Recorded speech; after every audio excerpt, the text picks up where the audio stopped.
bia mala one long in the jump low bia no me malang in the moment one along tabala him checking ma roll show de look hinch be told like again booty again near am say at the again is here I love to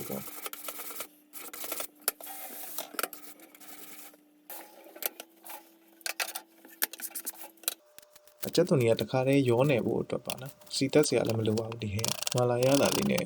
စားလို့ကောင်းတဲ့ဟင်းတစ်မျိုးပေါ့လေ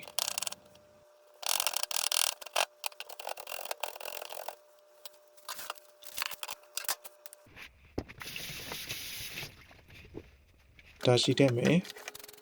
ပဲငယ်ပြိုင်အချိုးပေါ့လေပဲငယ်ပြိုင်အနောက်ပေါ့ပင်စားနေတယ်ပဲမလာငယ်တိမုံထဲမယ်ငယ်ကောင်းမုံလေးနဲ့ထည့်လိုက်တယ်ပြီး star anise လို့ခေါ်တဲ့နက်ပေါ့တပွင့်လောက်ပဲရမ်းမြိုင်နဲ့နန်တော့စားလို့မကောင်းစီနေနဲ့ထည့်မယ်ပြီးရင်ငယ်တော့ငယ်ပြိုင်နဲ့ထည့်တယ်မယ်ပြီးအဲ့ထညက်မုံပါနော်ထညက်မုံလေးပဲထည့်တော့နည်းနည်းလေးအချိုးလေးနဲ့ချိုး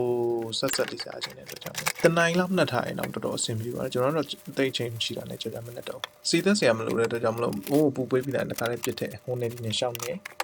နေပြီးတော့နည်းနည်းရေခမ်းလာတာပြူတာနဲ့ကျွန်တော်ဘီယာ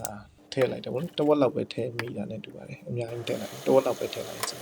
ဘီယာထည့်ရတဲ့အကြောင်းအရာဟင်းကိုအနစ်ကပိုပြစ်သွားပြီးအရသာပို enhance ဖြစ်သွားတယ်အရသာပိုတိုးလာတယ်ဗောလေအဲ့ဒီအတွက်ထည့်တာတယ်နော်ဘီယာပြီးတော့နည်းနည်းလေးနူးလွယ်တယ်လို့ခံစားလို့ဘီယာထည့်လိုက်တယ်လှစားကြည့်ဖို့တိုက်တွန်းပါတယ်နောက်ထပ်